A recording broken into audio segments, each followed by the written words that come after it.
Hello there. My name is Alicia, aka Edmiston Creations, and I am a wife, mom, social worker, athlete, and maker living in the mountains of South Central New Mexico. And this is a little channel that is devoted to sharing about some of the things that I'm making, what I've been up to, what my family's been up to.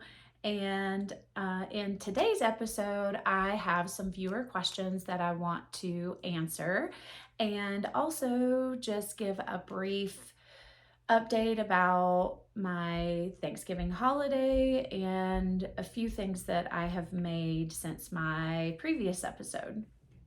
But primarily, we're going to be diving into some questions. So, first off, to start, I hope that everyone who does celebrate Thanksgiving had a wonderful holiday. I hope that it was as easeful and stress-free as possible. Fully stress-free is obviously not really a thing, but I hope that you did have a wonderful time, whatever you did end up doing. So I took off a full week and then the Monday following the Thanksgiving holiday, and that was really nice. I was able to slow down and do more things with my family, and I baked a lot with my kids, and we went on walks and we just kind of did whatever we wanted to do the whole week. It was really, really lovely. The only scheduled thing that we did over the week was on Saturday after Thanksgiving, we ran a 5K together, our local turkey trot. And I pushed the stroller for half the time, and my husband took over for the second half of the run, which was really nice because my lungs were burning. 5Ks are so hard. I've run up to 50 miles before, but I think 5Ks are just as hard in this very different way. I mean, 50 miles, you just feel like your body's falling apart. Um, 5Ks, you feel like your body's falling apart, your lungs are going to explode, your whole body's going to like revolt against itself. I don't know. I mean, it's a very different endurance system that you're taxing, but I do love them. They are so fun, even though they're so hard. And it was really fun to do it together as a family this year. So we got little medals and stuff, and the kids ran around with our finisher medals afterwards. And then we came home, and it was snowy most of the day after, so we had a nice fire going and cozied up watching Christmas movies and football, and I knitted a lot on my tessellated socks. I also finished up my very last test knit and sent off my feedback for that test knit. So I'm very excited to be fully test knit free for now. I'm not going to take on any more test knits until sometime in the new year. I'm not exactly sure when, but for now, I know that this break is really good for me to have fewer deadlines with making specifically, but that will be fewer deadlines in general for me for the rest of the year. And it's been kind of funny. Like, I finished up my test knit on Tuesday, and I just noticed, like, after finishing, like, I felt really strange and kind of lost on Wednesday, like, not really sure what to do with myself. But I practiced my mindfulness, and I noticed how I was feeling and what was coming up for me. And I knew that it was just, I was feeling however I was feeling because it's I'm in a different space. And so my mind and body were just trying to figure out, well, what does this mean now that you don't have any test knits? And so I'm giving myself grace in a few days to just really adjust to not having any deadlines. I had some good friends that validated my feelings in the moment, which was nice.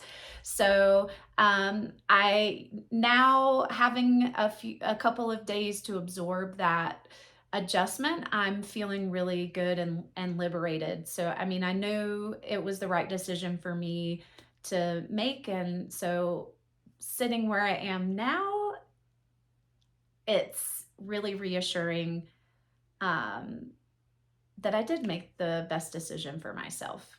And of course, if I felt differently, I always reserve the right to change my mind. I think it's important that you give yourself that flexibility, that you trust your gut, and then you go with it for a while, give it some time, and if you notice that it doesn't feel right, then it is okay to pivot and change again. So, but here we are. I'm test knit free for the first time in a long time. I guess in a year and a half. I have no deadlines so with making. So yeah. My big making project over the Thanksgiving holiday was to sew PJ pants for my whole family with Christmas flannel that we picked out together. So on Monday, we took a trip as a family to our local fabric shop, and we picked out Christmas fabric together, and I took the time to sew up PJ pants for everyone in my family. It was a labor of love, but so fun. And here's my son's pants. So the Christmas flannel that we picked out is subtle. It's like winterberry, basically. And I will link to the patterns that I used for the kids in the show notes. I used, and as well as the patterns I used for me and my husband. So I used the Nocturne PJ Pants View B by So Liberated for my husband, and I used the chanterelle pants in View B for me. And these little pants, they're culottes for my kids, have turned out so adorable, and I've already got some more pants cut out to make for them. And my son, well, my daughter too, but my son in particular loves these pants. I'll ask, like, he just runs around and wiggles so much in them. It's so cute. And I'll say, "Do you like your pants, buddy?" And he's like, "Uh-huh."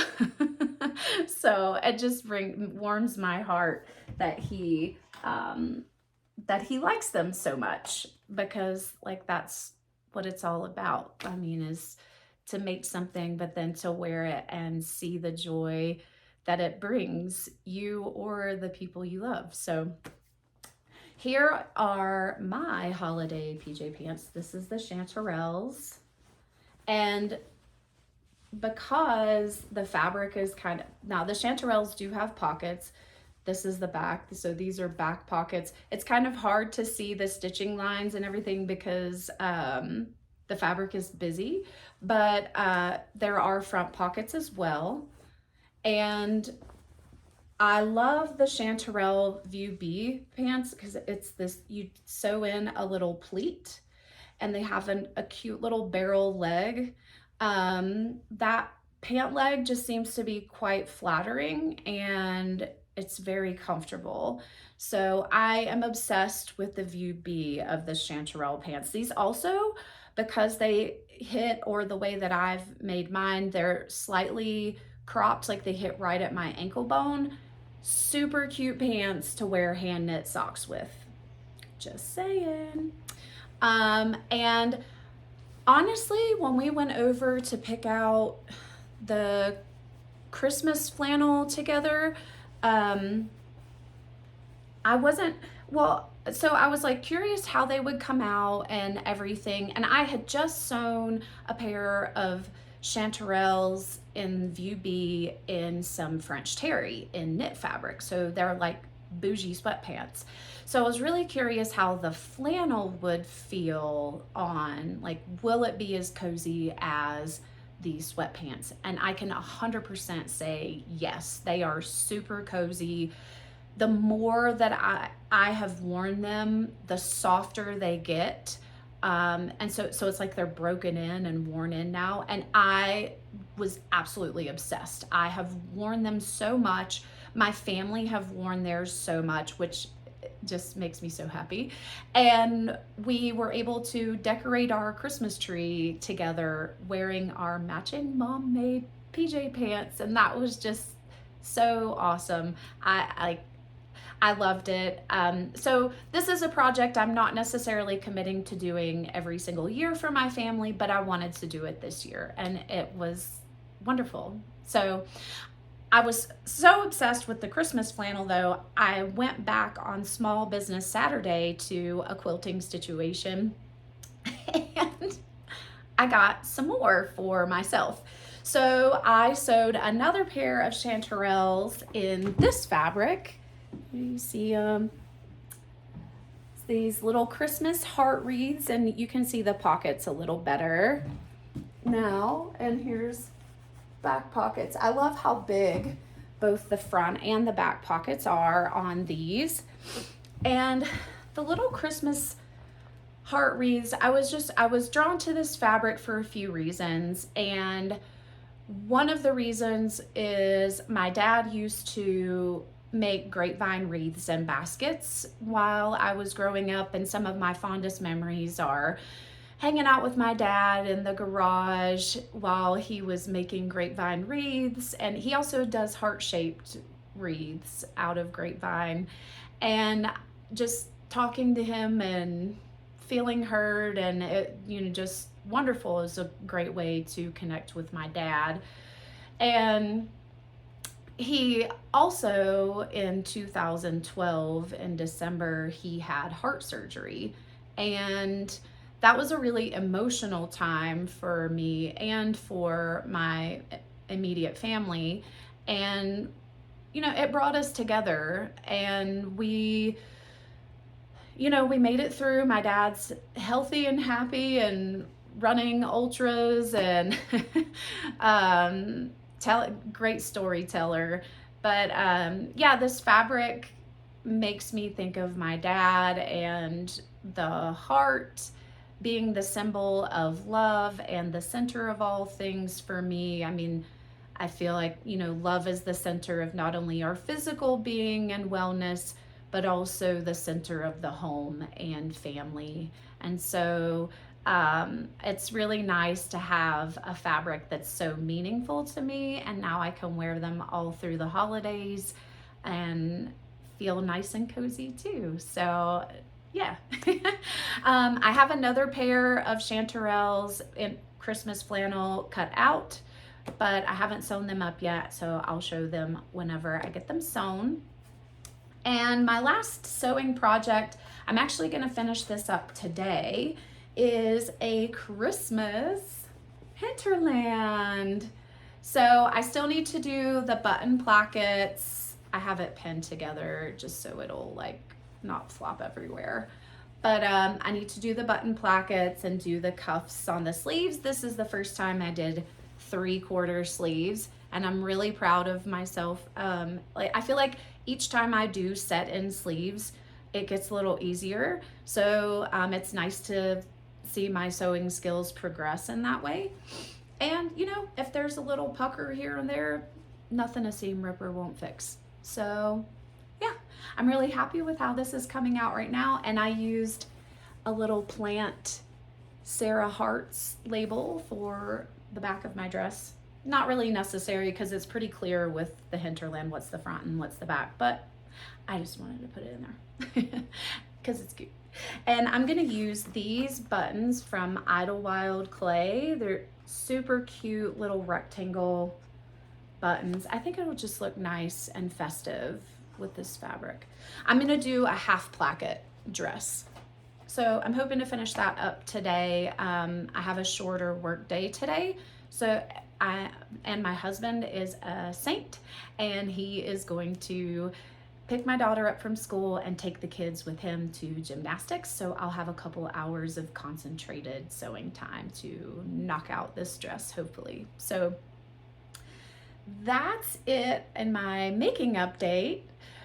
I did want to mention this sweater before I start answering questions. So this is the Zalktis pullover by Jeanette Knits. I hope I pronounced her name correctly.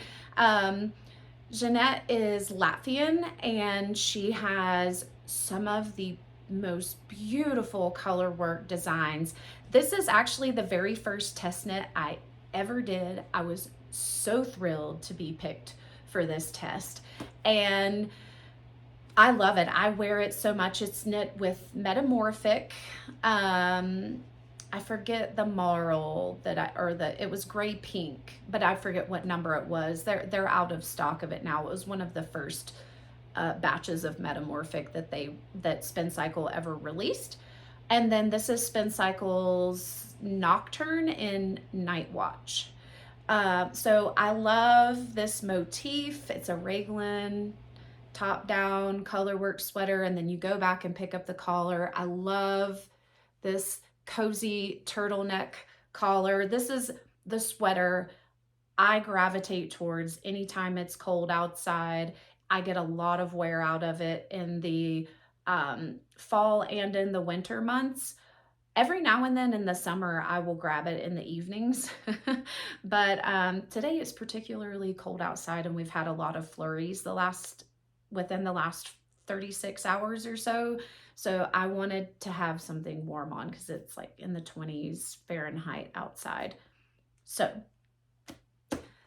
this is one of my favorite sweaters to stay warm and cozy in. So I thought it was perfect for today.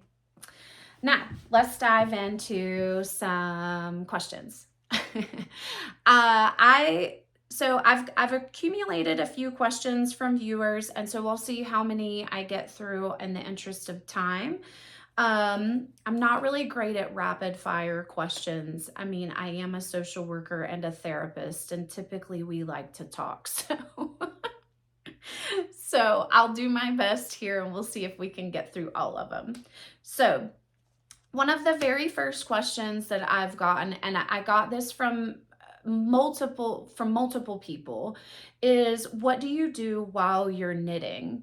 In particular, this question came up a few times because people were curious about, what do you do while you're mindfully making? Do you listen to podcasts? Do you listen to books? Do you read? Do you listen to music? What do you do? And my short answer to this is 90% of the time, easily 90% of the time, maybe even 95% of the time, when I'm knitting or when I'm sewing, I am just knitting or I am just sewing. I don't have on background music. I don't have on a podcast. I don't listen to an audiobook. I just knit or I just sew. And maybe just saying I just knit or just sew is an oversimplification really of that process, because maybe the better way to say it is I focus on my knitting and I focus on my sewing. And I think that there's a couple of reasons why I gravitate towards just doing that one thing and not trying to listen to audiobooks or podcasts, which I do. There are times where, lately I have thrown on some Christmas music while I've been sewing, or I have listened to some knitting podcasts while I've been sewing or knitting. But like I said, 90 to 95% of the time, usually, I'm just in the moment, in the act of that craft that I'm doing. So a couple of reasons for that. I think the biggest reason is I the nature of my work. I'm very focused in my attention, listening to people, participating in therapy.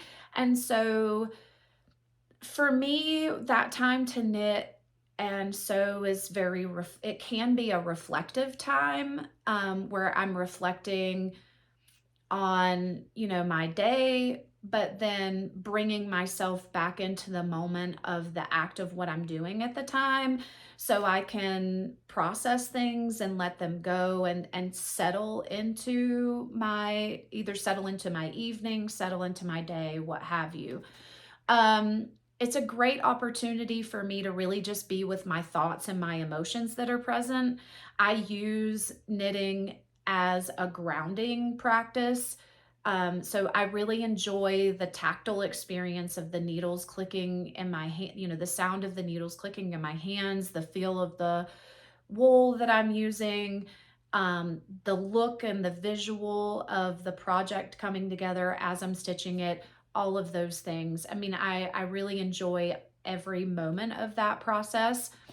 And also I have 2 young kids, so it's very easy for me to stop what I'm doing and give them attention. If, they say, "Hey, mommy," I mean, kids always need or want something, right?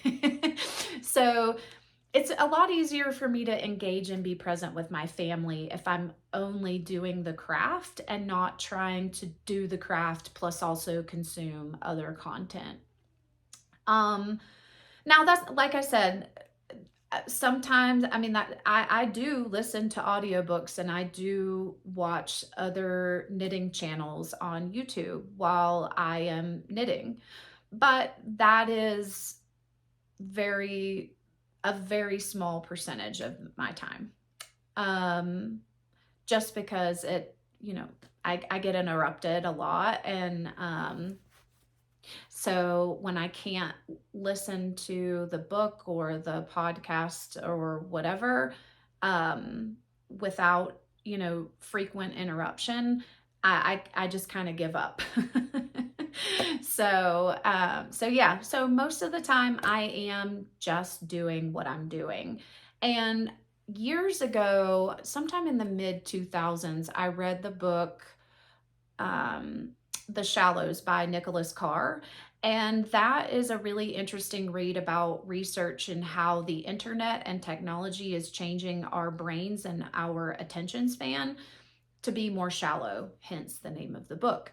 And so if you are a reader and you're interested in understanding more about that research, highly recommend that book. It's really fascinating. And he, kind of dispels, the myth of multitasking and doing multiple things at once, was really heralded as technology came on the scene. But what we have found scientifically to be true is that multitasking actually increases mistakes. So it's not necessarily more productive because the efficacy goes down. And so I really try to do one thing at a time. Even whenever I'm on my computer, I try to have all my windows on my laptop closed. And when I'm doing one thing, that's the one thing I'm doing. Then I will shift to my next thing that I'm doing instead of being on multiple devices, multiple windows, clicking through multiple things, because that does decrease your intention. It decreases your attention span and makes it more shallow. So doing one thing at a time deepens your ability to focus and attend to that said thing. I mean, just like anything, it's a practice. If you find, a lot of people that I work with as a therapist will say, I think I might have ADD because I just have a really hard time focusing on things. And so I ask more questions and things like that, because attention deficit is a neurological disorder of the brain. So that means that inattentiveness and several other several other criteria for that diagnosis would be present since infancy or, early childhood. Um, so it's really, as a clinician, I assess for weeding out our environment and the product of technology increasing inattentiveness and a shallow attention span, and identifying, well, is it really attention deficit or something that perhaps you want to speak to a psychiatrist about to get medication for that particular disorder or diagnosis. I have hangups about the use of the word disorder, so that's kind of why I said it like that. But because I don't think people are like broken. Anyway, but yeah, like if you may, a lot of the way that we engage with the world now on our phones and online actually causes inattentiveness, and so it's really important to weed that out first, and before looking at true attention deficit. So anyway, all that said, this is why I don't do rapid fire. But all that said, yeah, I really I enjoy sewing and knitting while I am doing those said things. So the next question that I got is from someone who is curious about what it's like to live in New Mexico. So yeah, that's the question. What is it like living in New Mexico? And so New Mexico is a very diverse state. There's areas of high desert, areas of lower desert. Still, like the lower desert areas like Las Cruces are still at around, like right around 3,500 to 4,000 feet. So it's not that low, but that's the lower end of the desert range that we have, moving towards Mexico. And then we have a lot of high desert in like in Albuquerque, up towards Ghost Ranch, and Abiquiu, like Santa Fe. Santa Fe's in mountains, in the mountains area, and like where I live in the South Central Mountains. I'm in Ruidoso, and Ruidoso is a similar elevation as Santa Fe, but we're a much smaller mountain town. So we really do enjoy living here a lot. We first moved here and lived in Las Cruces for several years, and it can get pretty warm in the summers there. And before we had kids, I mean, just like anything, I think that you adapt to what kind of climate or place you live. And so we had gotten used to the weather in Las Cruces. But for me, like once we had Ella, she really loves being outside. And when she was very little, like we couldn't be outside in the summers because it would just get so warm and her little cheeks would get so red so fast.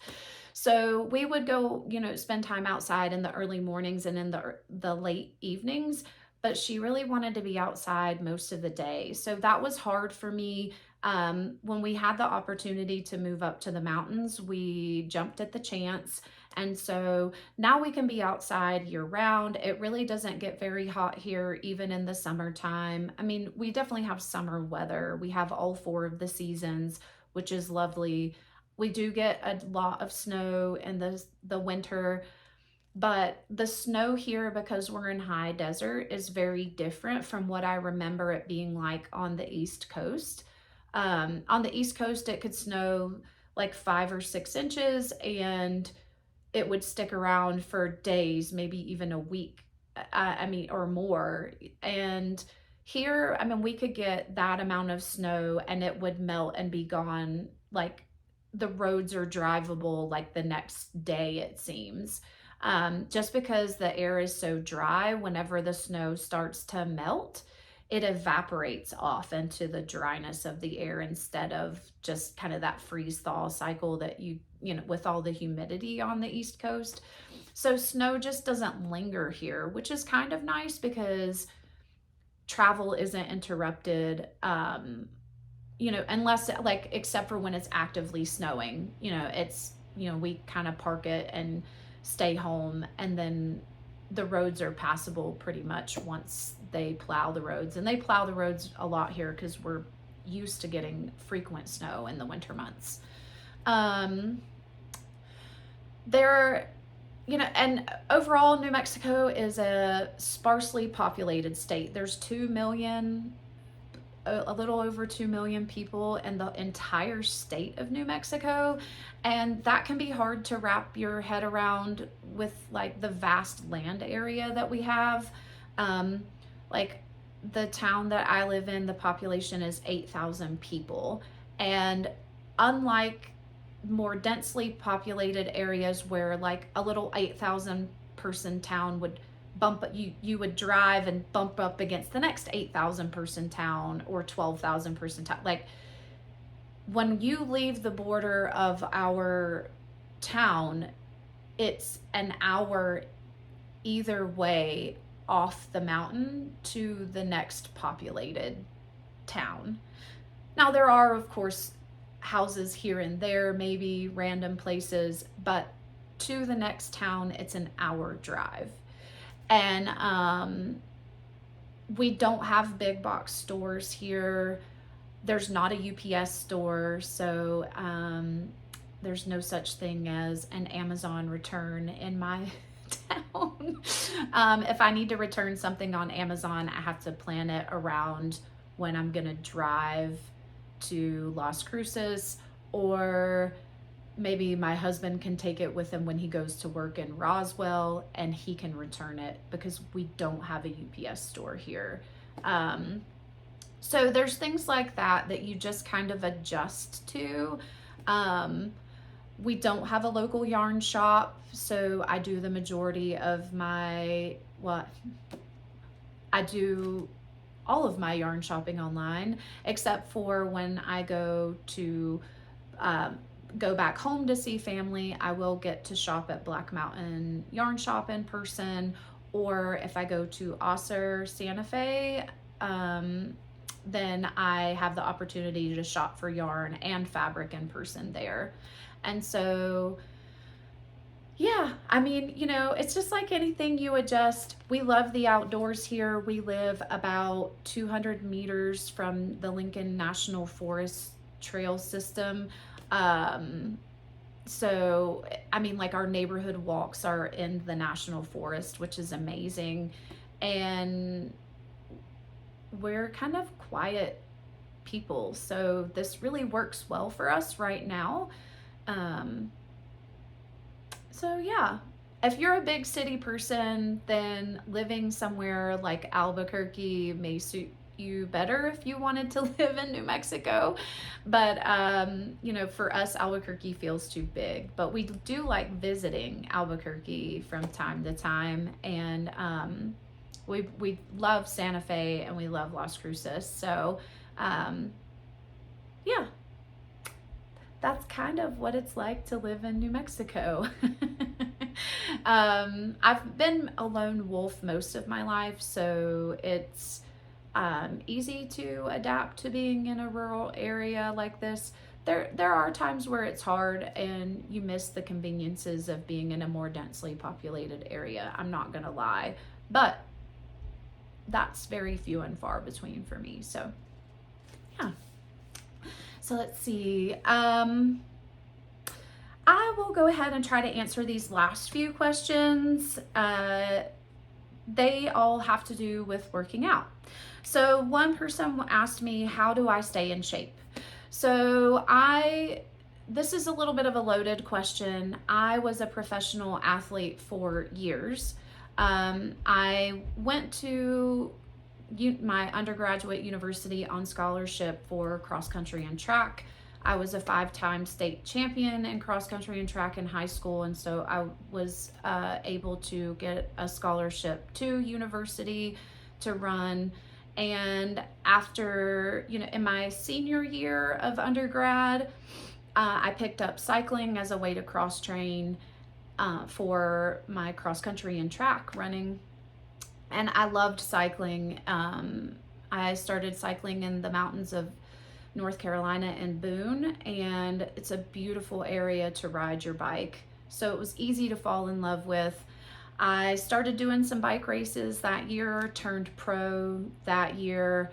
The next year I did the full-on like professional racing calendar, was picked up by a professional team.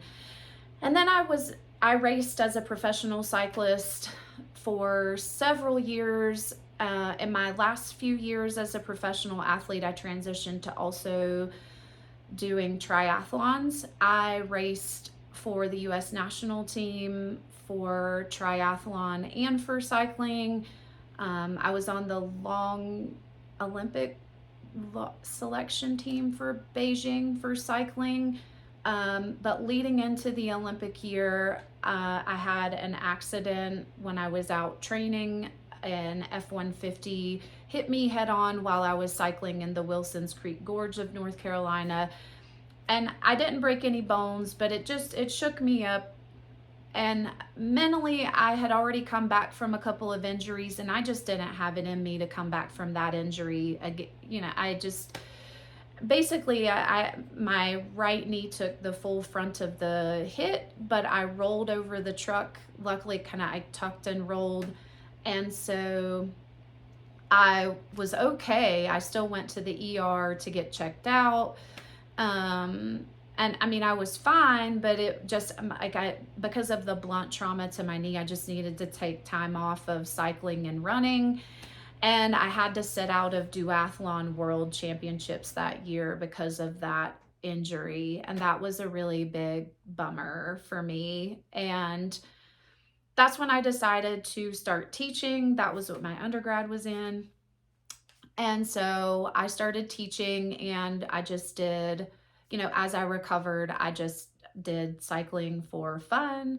I got into some endurance mountain bike racing and really enjoyed that at the pro level. And then I switched over kind of a few years later, when I decided to get my master's in social work. I started doing some endurance running again and did some races and turned pro in ultra running and marathoning. So that's actually how I met my husband, was during an ultra. And so our first years together, we trained a lot for, we would run hours together, bike hours together.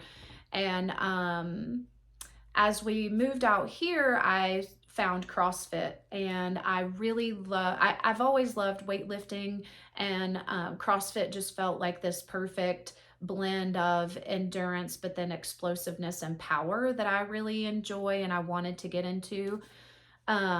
So now, being a mom, it really, CrossFit or functional fitness really fits my lifestyle, because I can go out and I can do a 12-minute high intensity AMRAP workout, and if I only have 20 minutes, like with a warm up and cool down and all of that, like I can get in a really solid workout and then move on with my day. And also, lifting, I can lift and work out in the backyard while my kids play. It's just a lot easier for me as a mom to be able to be present with my kids and supervise them, as well as like doing something to take care of myself. So currently I follow Streetparking's programming to stay fit. And I don't really have a lot of rules on it. I just I work out whenever I can and when I feel like it, usually at least 4 days a week, sometimes as many as 5 or 6. but I am a fan of taking days off. I do like to take at least 2 full days off and just walk or something like that on days that I take off, or sometimes not at all. I just focus on making or my work with clients on the days that I don't work out. So um, that's kind of how I stay in shape now. I haven't ridden my bike in years. I do still have one. I would like to start biking again some, but it's a time thing. I'm not sure how much I really want to devote that time. As I'm quite selfish with my time. So, um, yeah, that's kind of a very general answer to how I stay in shape. So if you have any other questions about how I stay in shape or what my workouts may look like, please ask those in the comments and I can answer those in future episodes. Someone asked me what weight dumbbells do I use for workouts, and the answer to that is it depends. Most of the time I use 30 or 35-pound dumbbells. I will use 35-pound dumbbells depending on the movement. And if it is, sometimes maybe I am feeling tired, or maybe it's a particular movement that's a little harder for me, and I will use 25 pounds for workouts like that. So, yeah. And then sometimes I just go with the in between in the middle with the 30s. So movements like squats, clean and jerks, snatches, dumbbell snatches, I will use 35s. If there's things like Turkish get-ups, um, like maybe I'm feeling a little bit more fatigued, I'll use 25s.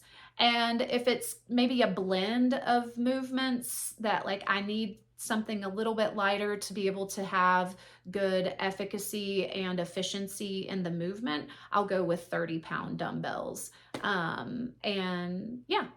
And it also kind of depends on the stimulus of the workout too. Do I want to move really fast and well and get in a ton of reps, or do I want to go a little heavier, still maintain my efficacy in my movement, but try to focus on fatiguing strength? Then I'll go with a heavier dumbbell. So then the last question I have for today is, what are my favorite movements lifting? So I think my answer to that is anything with the dumbbell. Anything with the barbell is my favorite movement. Barbell is my favorite, 100%. And if you had to ask me what was my absolute favorite barbell movement, the snatch, hands down. That is, to me, the most elegant and beautiful movement with a barbell that you can do. It requires so much accuracy, mobility, strength. It's very fluid. And you take the barbell from the ground to overhead and receive the bar and lock out your arms. And it is such a high whenever you make the lift overhead and stand up. I feel so empowered and, like, wow, I did that. So, and you have to be fully present to be able to make that lift. To me, the snatch is my ultimate mindfulness practice, because you don't think, you just move. And it's, just in a matter of a second, it's just so cool. Close second to that is the clean and jerk and deadlifts, and then any kind of squats. I love those movements. I'm a very leg heavy person. I do like leg movements versus overhead, but I do like doing jerks, split jerks in particular. But yeah, anything with the barbell. I do like dumbbell snatches, and learning to like toes to bar a little bit better. I can do it, but it's hard. And but I like things that are challenging. You'll probably notice that theme. I I definitely, one of the things that I think that really drew me to CrossFit and to the Olympic movements in particular is they were challenging for me. Like it didn't come naturally or easy, the way that endurance athletics did. And so I really liked that it was hard and I wasn't good at it to start. I had to work at it for years. So when you see some of my lifting videos now, I do post lifting videos on my Instagram feed at Edmiston Creations. So you can check out my feed and see some of my lifting posts there.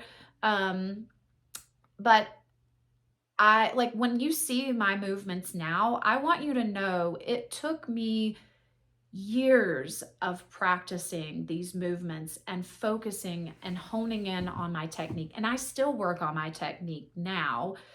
Um, it took years to be able to learn how to do the snatch or the clean and jerk. I mean, and days and hours of frustration and kicking rocks whenever I couldn't get the movement right. I didn't understand how to move my body like that. I couldn't. When I first started learning these movements, I couldn't move my body into the positions for the snatch very well because my mobility was horrible from all of the years of endurance athletics that I did and the years of running and monostructural movement. So, yeah, I mean, I think it's really that, that's actually a really good reminder for everyone watching this is like what you see on Instagram is not, I mean, it's just a snapshot in time. So when I share like a snatch video or a clean and jerk video now, that is a snapshot of me now in this moment. But I started learning those movements back in 2015, 16, and just working with coaches in person, trying to figure out how to make my body move like that. So it's a culmination of years of work to get to the moment where I am now. So I don't want you to think that it's just something, that anybody should be able to go and pick up a barbell and be able to do immediately.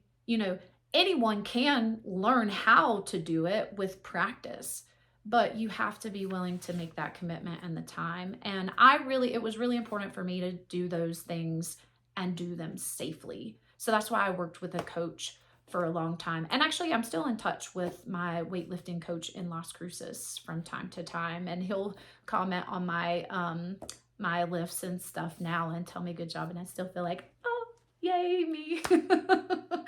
I did it and I made coach proud. So, but yeah, that's all the questions I have for today. If there are any other questions that you have as follow-up to things that I talked about today, or any other questions that are on your mind, for me, then please mention them in the comments. You're welcome to send me an email. I will put all the ways you can get in touch with me in the show notes. And yeah, I think that's it for me for today. Until next time, I wish you lots of ease and presence and joy and happy mindful making.